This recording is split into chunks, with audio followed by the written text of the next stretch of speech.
유대인에게는 약속의 땅이요 무슬림에게는 마호메트가 승천한 이슬람교의 성지이자 그리스도인에게는 메시아 예언이 성취된 구원의 땅인 이스라엘.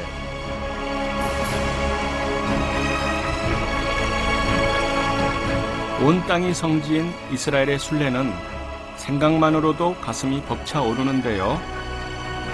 예수의 길을 따라 베들레헴에서 광야 갈릴리까지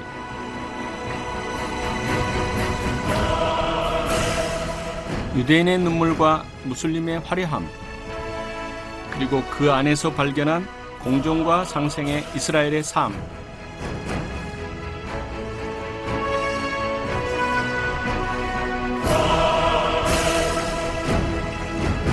족장의 길을 따라 헤브론에서 이스라엘의 끝 단까지 창조의 신을 섬기는 사람들, 이스라엘의 이야기가 펼쳐집니다.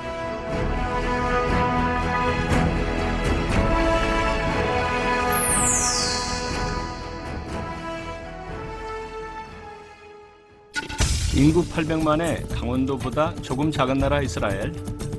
남북으로 좁고 긴 모양을 하고 있는 이스라엘 안에는 두 민족이 공존하고 있습니다. 그리고 또 하나, 예수님의 길이 이곳에 있습니다.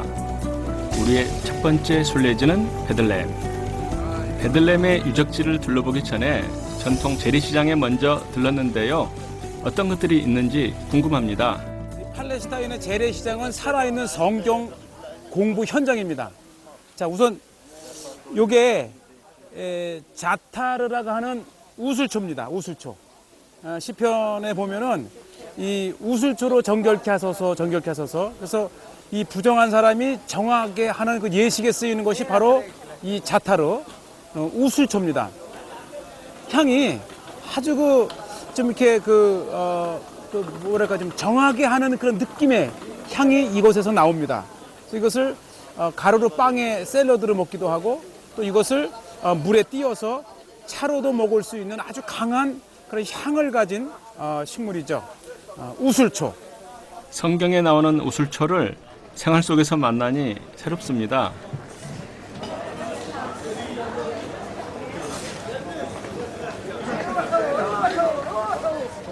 야, 이게 뭐야? 이게 팔레스타인산 오리지널 무화과입니다. 이 무화과는 이렇게 곡간과 같이 말려서 여행 중에 먹을 수 있는 아주 최고의 음식이죠. 예수님도 여행 중에 이 무화과를 드시려다가 없어서 서운해하셨던 것이 이제 성경에 나오는데 팔레스타인의 가장 맛있는 간식 무화과입니다. 자, 우리나라의 곶감 맛 바로 그 맛입니다. 한번 드셔보세요. 오케이. 함사 시칼림. 제가 어색했지만 사보겠습니다.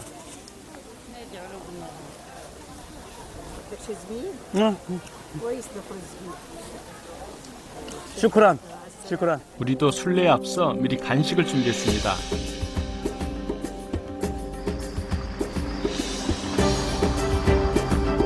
재래시장을 벗어나면 탄생교회로 가는 표지판을 만날 수 있습니다.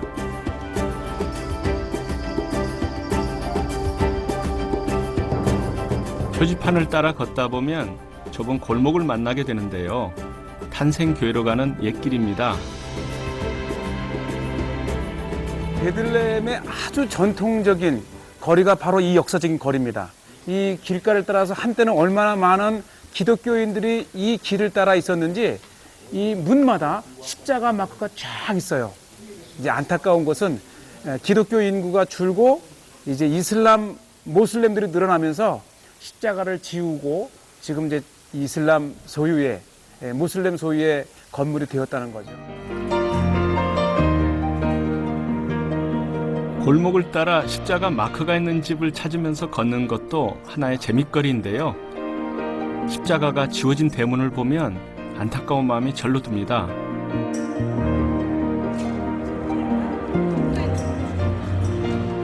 아직도 두레박을 이용해서 물건 주고받네요.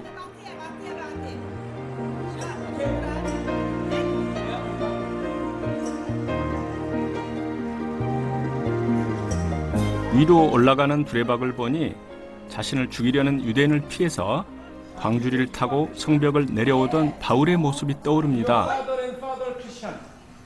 To born to there. Yes, goodness, Christian. 아, long time. Yes. 탄생교회를 가는 길목에서 기독교인을 만나니 왠지 더 반가운 것 같습니다. Korea? Yes. Korea. Nice.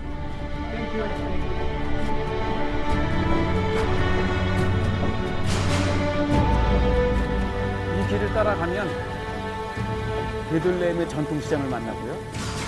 또 그 전통시장을 지나서 바로 예수님의 탄생, 주님 탄생교회에 도착을 하게 되죠. 이렇게 베들레헴 성으로 들어가는 느낌이 있어요.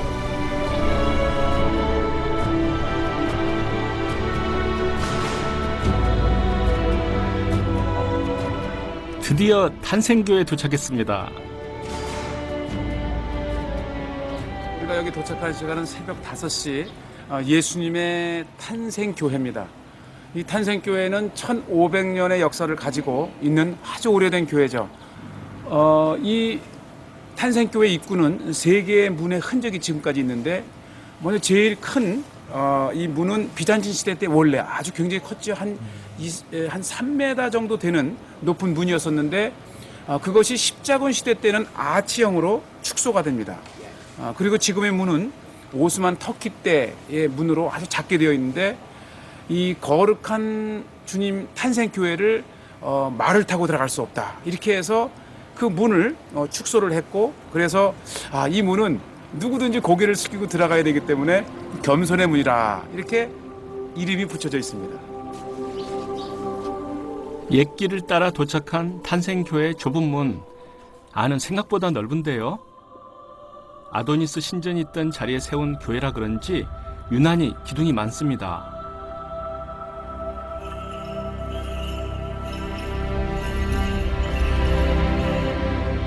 이곳에서는 매일 아침 기독교 종파에 따라 3번 예배를 드리는데요. 아르메니안 교회, 그리스 정교회, 라틴 교회 성직자들이 예배를 주관합니다.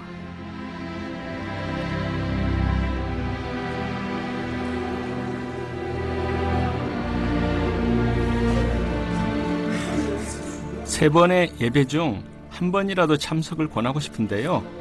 비록 언어는 다르지만 예배에 또 다른 감동이 있기 때문입니다. 성지에 있던 기념교회다 보니 성도가 있건 없건 상관없이 이곳에 예배는 드려집니다.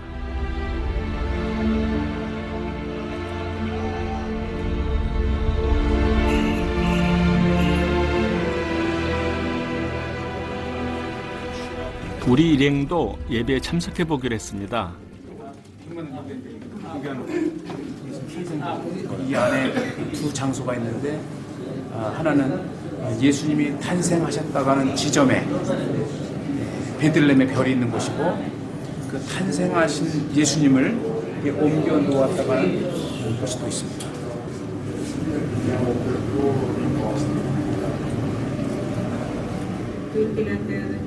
이곳은 베들레헴의 별이 있는 예배 장소입니다.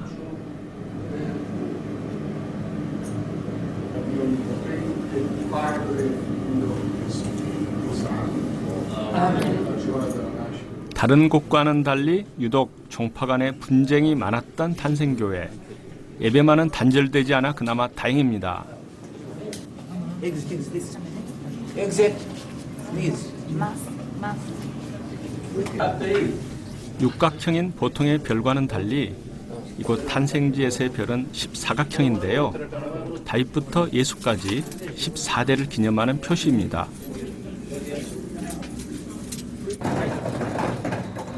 예배 후에 늦은 아침, 배가 출출해집니다.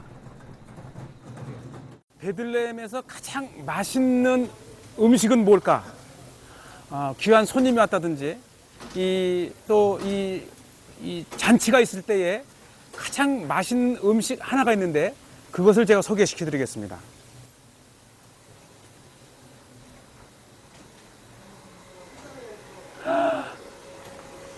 사바케르. 와우, 와우. 와우. 이 팔레스타인에서 가장 맛있는 음식이 뭘까? 궁금하지 않으세요? 오늘 그 팔레스타인 최고의 음식을 제가 소개하겠습니다. 쌓여있는 한번 이 솥을 보세요. 이 식당이라든지 가정에서 이러한 것 하나 하면 한 15인에서 20인 먹는데 대가족 제도죠. 이런 것들을 주문을 하면 이제 이렇게 준비를 해서 12시쯤 되면은 얼마나 많은 사람들이 주문한 거 찾아가는 그런 사람들을 볼 수가 있습니다. 투박해 보이지만 일단 맛을 보면 감탄사가 절로 나옵니다. 한국에 치면 최고의 고기가 바로 이 양고기, 염소고기입니다.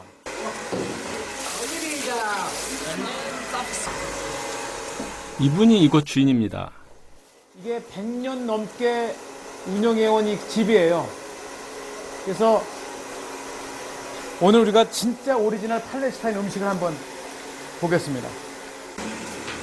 마늘을 넣고, 소금을 넣고, 쌀을 넣고,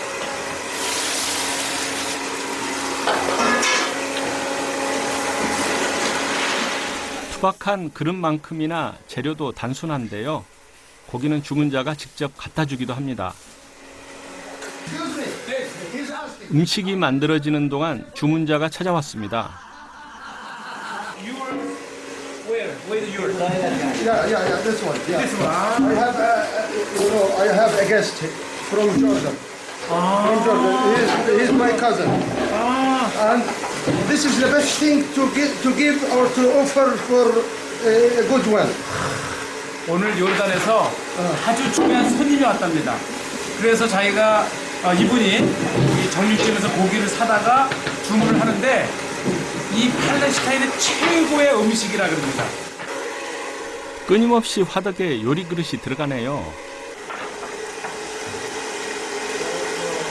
제가 얼마 전에 한번 주문을 했어요.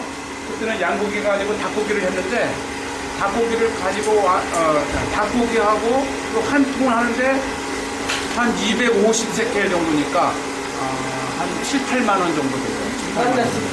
그리고 양고기로 부탁을 하니까 뭐 500세켈, 600세켈, 15만 원, 20만 원 듭니다. 그래서 요 한 통에 15명에서 20명 정도 먹는다고 치면 그런 대로 좋은 한 끼 되겠죠. 완성된 음식은 어떨지 궁금한데요. 와, 군침이 절로 돕니다.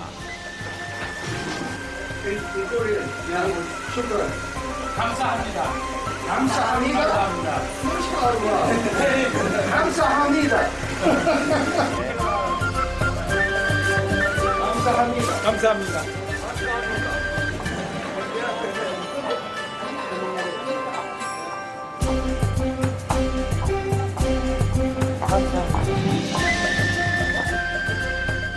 베들레헴은 작은 도시라 걸어서 다녀도 괜찮은 곳인데요. 이번에 찾아간 곳은 우유교회입니다. 여기는 우유교회, 아주 재밌죠? 예수님을 데리고 애굽으로 피난 나가던 어머니 마리아가 이곳에서 젖을 먹였다 그럽니다. 근데 그 젖이 떨어지면서 온통 바위가 흰색으로 변했다 그래요. 우유교회라서일까요? 벽의 색이 유난히 하얀데요. 계단을 내려가면 애굽으로 피난 가는 예수님 가족을 만날 수 있습니다. 그림이 되게 은혜로운데 예수님을 아는 어머니 마리아와 요셉이 나귀를 타고 이집트로 피난을 가는 모습이에요. 어머니 마리아의 품에 안겨 있는 어린 예수의 표정이 정말 평온해 보이네요. 제단 아래에는 예수의 탄생 과정이 그려져 있습니다.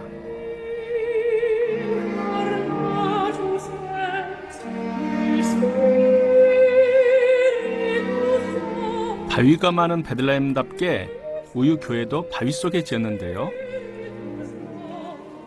이 지역의 바위가 이렇게 흰색은 아니에요. 이곳만 이렇게 흰색으로 되어 있는 것은 아마 예수님의 그 먹이던 젖이 떨어지면서 흰색으로 변했을 것이다. 또 만져서 진짜 흰색인지 확인하려고 하도 만져서 흰색으로. 진짜 손으로 만지면 부드러운 하얀 가루가 묻어 나오는 것을 확인할 수 있습니다.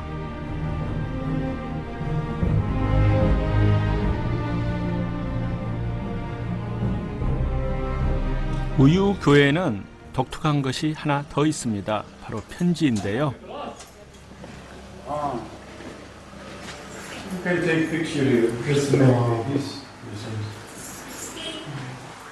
지금 이곳에 전시된 이 편지는 수천의 편지 중에 일부만 이렇게 전시를 해놨고요. 이곳을 다녀간 순례객들이 아이와 관련하여 예수님께 보내오는 감사의 편지들입니다.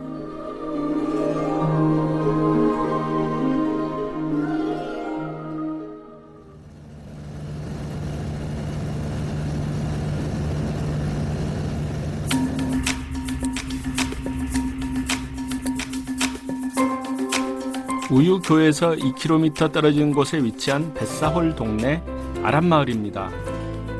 비교적 비옥간 땅인 이곳에 목자들의 들판 교회가 있습니다. 목자들의 천막을 상징하는 외관이 특이한데요. 반원형의 예배당 안에는 목자와 관련된 세 점의 벽화가 그려져 있습니다.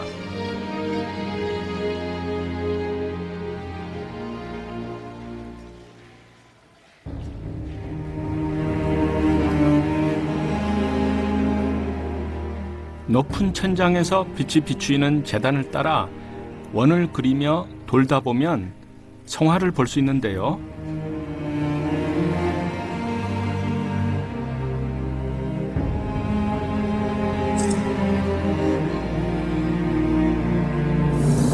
예수님의 탄생한 이 베들레헴에서 보는 성경의 이 성화는 우리들의 마음을 확 사로잡아요. 아, 내가 바로 그 장소, 예수님 탄생하신 곳, 천사로부터 예수님의 탄생 소식을 들었던 그 들녘, 이런 생각을 하면 이 성화야말로 우리들에게 은혜를 주는 강력한 메시지인 것 같습니다.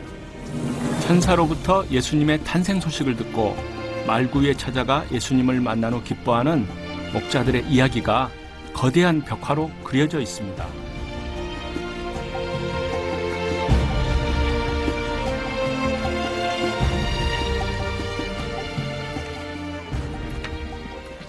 들판교회 옆에는 동굴이 하나 있는데요. 이곳이 바로 양을 치던 목자들이 비를 피하고 밤의 추위를 피해서 양을 들여놓고 고단한 몸을 쉬었던 작은 동굴입니다. 2000년 전에 아마 이러한 모습이었을 것 같아요. 굴에 들어와서 비를 피하고 밤에 추위를 피해서 양들 쫙 이렇게 앉혀놓고 들어와서 밤을 보내는 거죠. 아마 동굴에서 불을 피우고 밤을 지새우다 목자들은 천사를 만나지 않았을까요?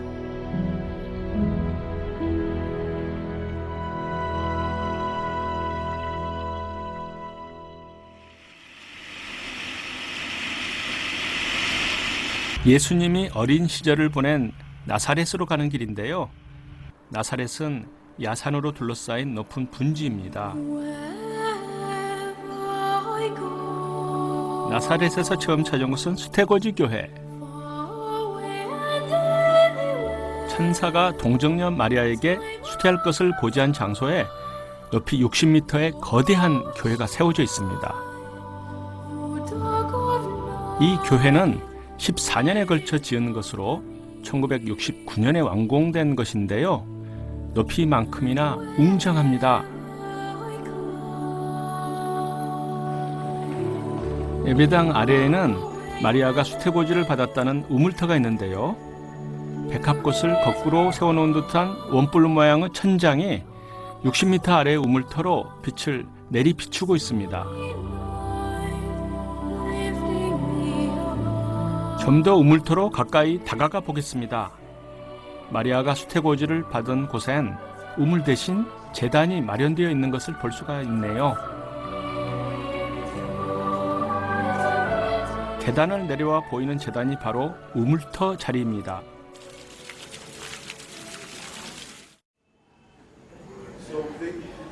수태고지 교회에서 또 하나 눈길을 끄는 것은 전 세계로부터 보내져 온 전통 의상을 입은 마리아와 예수의 성화들인데요. 한복을 입은 성모자 그림도 있네요. 마을의 카사노바 길을 따라 위쪽으로 걸어가면 가파르고 좁은 미로로 이루어진 아랍 시장이 있습니다. 이 시장 중앙에는 오래된 유대인 회당이 위치해 있는데요. 6세기 이후에 지어진 건물입니다. 전통적으로 나사렛의 이 회당에서 예수님께서 이 설교를 하신 그 회당으로 이렇게 잘 보존되어 있습니다. 이 회당은 현재 그리스 정교회에서 기도하는 곳으로 사용하고 있는데요. 예수님도 어린 시절엔 이 회당에서 안식일마다 뛰어놀기도 하고 모세 오경을 배우며 자랐을 것입니다. 그리고 공생의 기간에는 이 회당에서 말씀을 전했다고 합니다.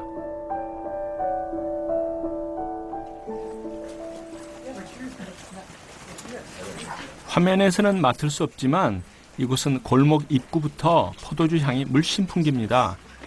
바로 가나 혼인잔치 교회가 있기 때문인데요. 이곳은 혼인잔치에서 물로 포도주를 만든 예수님의 첫 이적을 기념해서 세운 교회입니다.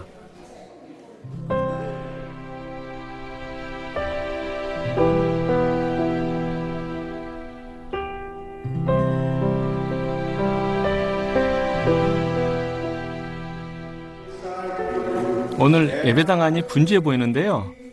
성지 순례를 하다 결혼식을 올리는 세상의 필리핀 순례객 때문이랍니다. 예수님이 축복하신 혼인잔치가 있던 장소에서일까요? 지금도 순례객뿐만 아니라 지역민들도 이 교회에서 결혼식을 자주 올린다고 합니다. Good time and bad. For better or for worse. For better or for worse. All the days of my life. All the days of my life. 성지에서 올리는 결혼식이라 보기만 해도 가슴이 찡하고 은혜가 되네요.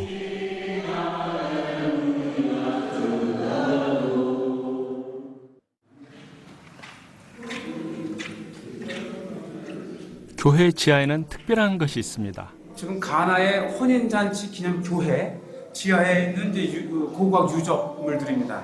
이미 오래전서부터 이곳에서 예수님의 첫 기적이 일어났던 것을 기념을 해서 지금과 같은 교회가 이렇게 세워졌고요.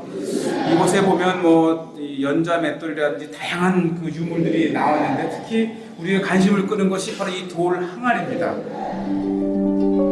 생각보다 큰 사이즈 항아리인데요. 혼자서는 들기 힘들 것 같습니다. 기도 제목도 이렇게 있고요. 또 뭐 작지만 헌금도 있고.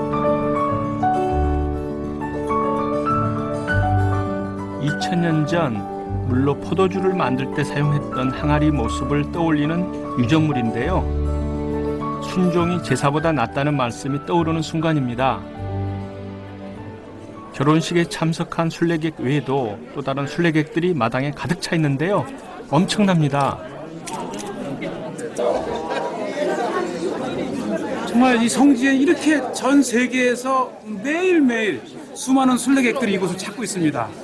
특히 이곳, 사람에게 결혼만큼 설레이고 행복한 순간이 없겠죠? 이 혼인잔치 기념교회야말로 성지에 오면 꼭 한번 와보고 싶은, 모두가 밝아요. 특히 부부로 오신 경우에는 더 그렇습니다. 부부들끼리 와서 그런지 더 행복해 보이네요.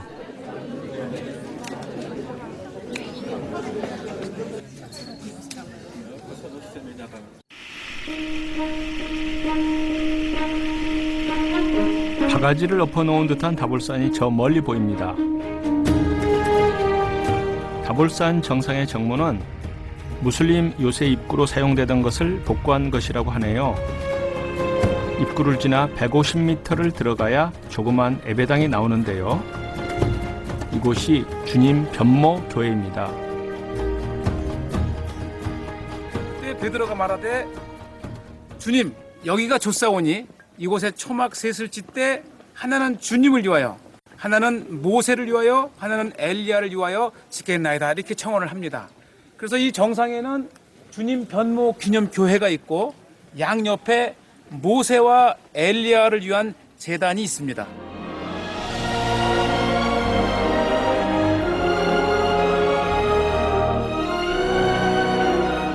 주님 변모 교회는 1924년에 건축된 것으로 성지에 있는 건물들 중에서 가장 아름다운 교회라고 합니다. 또 공명이 잘 되어 예배당 안에서 찬양을 부르면 더욱 은혜롭습니다. 이 바닥에 이렇게 많은 소망을 품은 기도 쪽지들이 수북이 쌓여 있습니다. 산을 오르면서 기도하고 또 이곳에서 주님께 기도하며 나의 소망의 기도 편지를 넣을 수 있습니다. 이곳에 넣어지는 기도 편지는 전 세계 언어로 되어 있는데요. 한국어, 영어, 히브리어 편지도 있네요.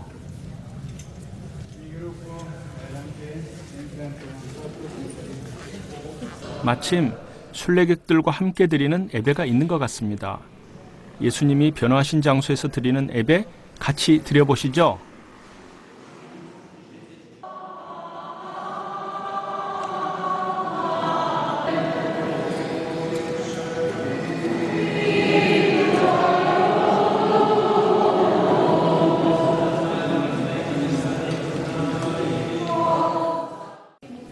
은은한 찬송에 마음이 촉촉이 젖는데요.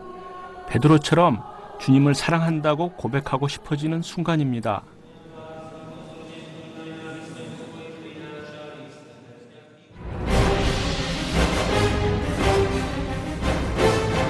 길이 막혔습니다. 자, 우리 이 촬영팀과 저는 이제 팔레스타인과 이스라엘에 이렇게 국경을 두고 얘기를 하고 있습니다. 엠마오로 가는 길이 가로막혔고 분위기도 심상치 않은데요. 과연 우리는 목적지에 갈 수 있을까요?